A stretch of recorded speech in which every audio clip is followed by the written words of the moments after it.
Programa especial com o fechamento de outubro, como que ficou os fundos imobiliários com toda essa desvalorização, com a queda, né, terceira queda consecutiva da Selic, e quem sangrou neste mês de outubro foi os fundos imobiliários. E o porquê que isso acontece?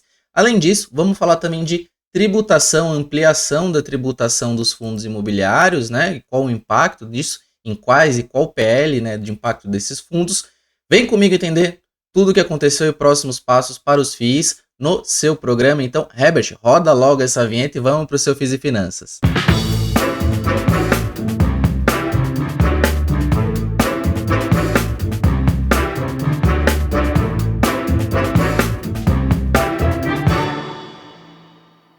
E seja muito bem-vindo, muito bem-vinda a mais um FIIs e Finanças, esse programa que é feito para você ficar muito bem informado de tudo que acontece no mundo dos fundos imobiliários. Esse programa especial, fechamento de outubro, mas antes eu já vou garantir aqui o meu like, que nós dependemos de você para continuar crescendo, esse programa que só cresce, e a Lana também vem contribuindo muito, vocês estão curtindo bastante também, então a gente pode fazer revezar algumas vezes também para ter a opinião dela como economista, né, sabe muito.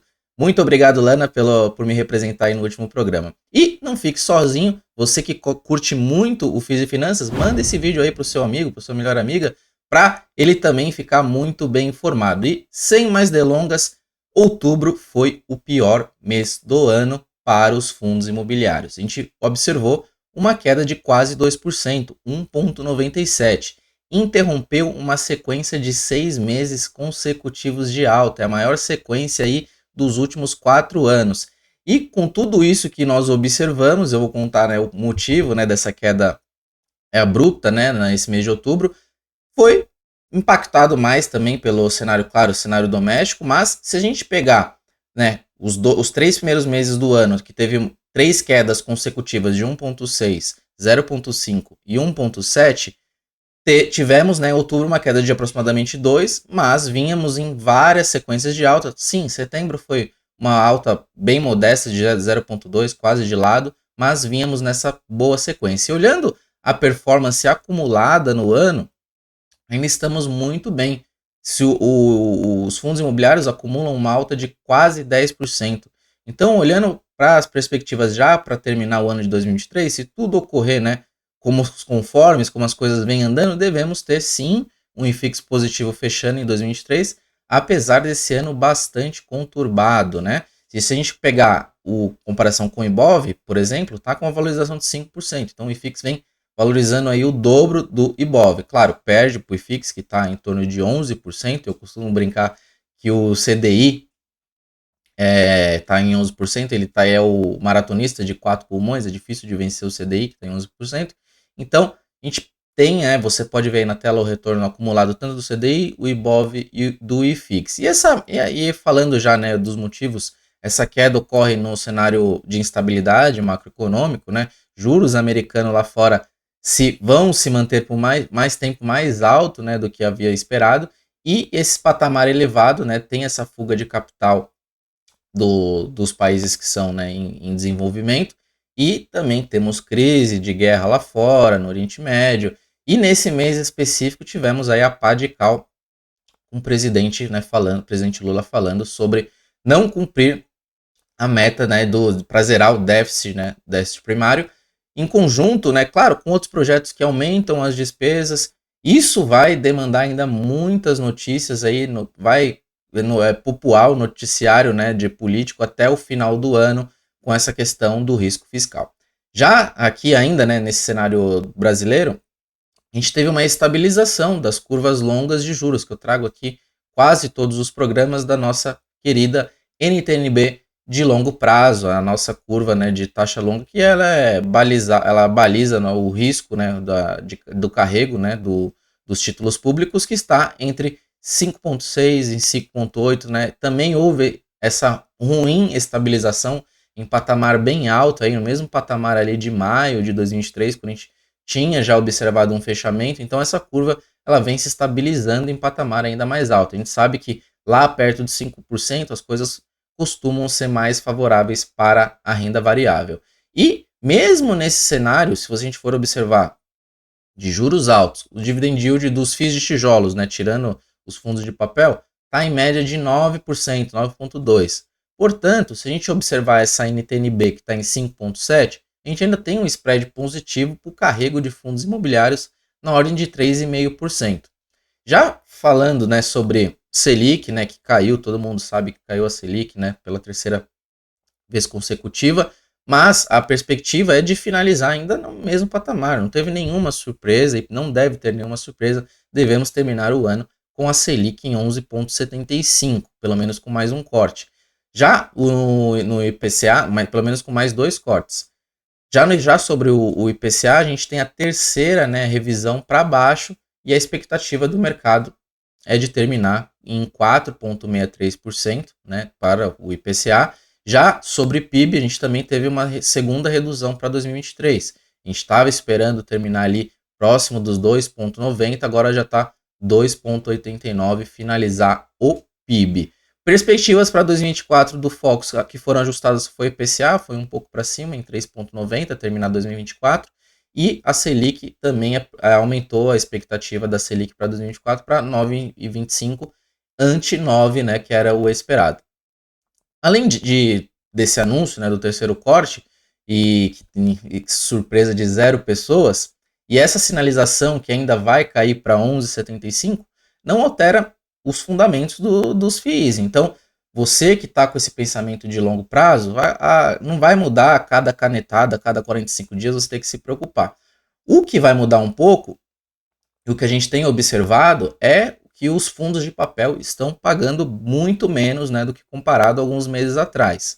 E eu tenho recebido diversas perguntas do motivo por que isso acontece, por que os fundos de papel não estão pagando bem e tal. E é só a gente observar a questão do anúncio de inflação. O IPCA de setembro foi 0,26, veio fraco. O IPCA 15 de outubro também já dá a sinalização de que vem fraco em 0,21. E se a gente pegar os últimos 5 meses, lá em maio a gente teve 0,23, junho a gente teve deflação de menos 0,08, julho em 0,12, e aí agosto dia 23 e setembro 0,26, então a gente observa que essa desaceleração, né, da inflação vem impactando a maioria dos FIIs, porque majoritariamente os fundos de papel são indexados sim a IPCA. São poucos fundos, 4 ou 5 fundos que têm parcelas que são significantes em CDI. O resto, tudo majoritário em IPCA. E dito isto, vamos entender melhor essa queda. O que será que puxou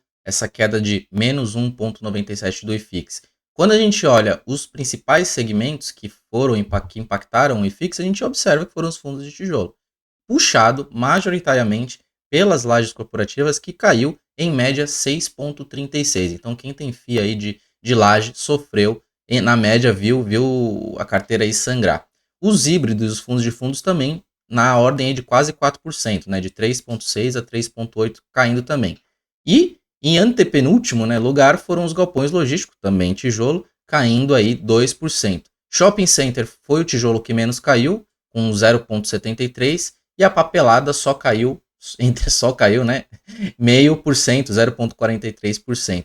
Olhando os top altas e baixas, a gente olha que na ponta da alta, o fundo que mais valorizou foi o HCTR, e eu já falei bastante sobre isso, vai ter bastante volatilidade, até se porventura esse fundo, eu acho que não sai do IFIX, então com essa base menor que ele está sendo cotado, ele vai configurar aí tanto nas altas quanto nas baixas, como eu já havia falado.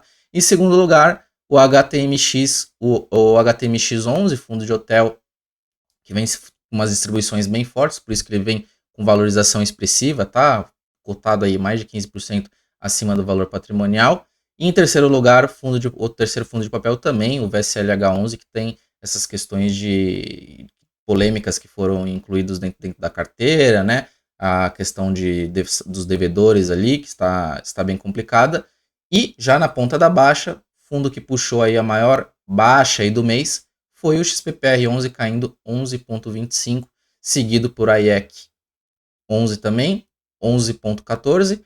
Capitânia, fundo de papel, caiu cerca de 9,64%, aí puxado pelas fracas aí distribuições. Então, quando a gente olha a média de dividend yield, os papéis, fundos de papel, ainda pagam quase 13%, E a gente vê os fundos de tijolos pagando entre 10,7 e 8,3.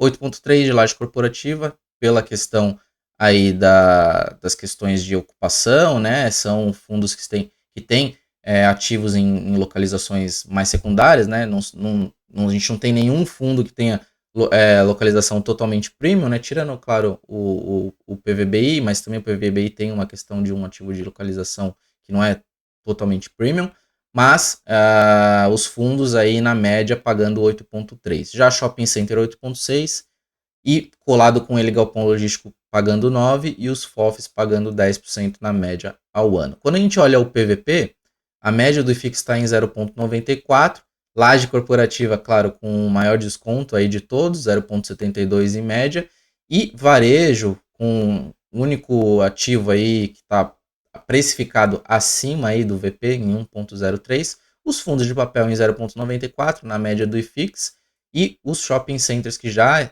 configuraram aí com alta no valor patrimonial estão aí em 0,99. Os fundos de fundos na média 0,90, inclusive um fundo de fundo que está sob recomendação do CubeFi também está com 0,90. Por fim, não dá para a gente terminar esse vídeo sem falar da aprovação que a Câmara aprovou do projeto que amplia a tributação dos fundos imobiliários, né, o offshore, e fundos exclusivos. Então, o relator aumentou a atualização do que antes estava combinado, né? Antes a gente tinha um cenário de que os FIIs e os FIAGROS que possuíam pelo menos no mínimo 50 cotistas, menos que 50 cotistas era tributado.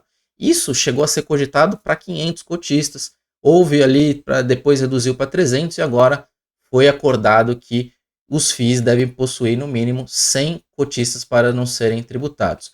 Os cotistas não podiam deter mais que 10% das cotas. Agora, além de não poder possuir mais que 10% das cotas, e também 30% em conjunto com pessoas ligadas, ou seja, do mesmo grupo econômico. Então, essa regra foi um pouco ampliada. Essa é a PL número 4.173/23, que está aí para votação. Vamos aguardar os próximos passos. Se a gente for olhar qual o impacto disso, tá, Danilo? Quem são os fundos que são impactados, né? A gente estava fazendo algumas contas com 500 fundos, fizemos com 300 e agora com 100, dá em torno aí de 80 fundos, dá 10% do PL total, né, da indústria inteira estagiam sujeitos a essas novas regras. Lembrando que o número 100 é um número bem mais fácil de atingir do que o próprio 500, né? 5 vezes menor. Então, é um número mais atingível para esses fundos que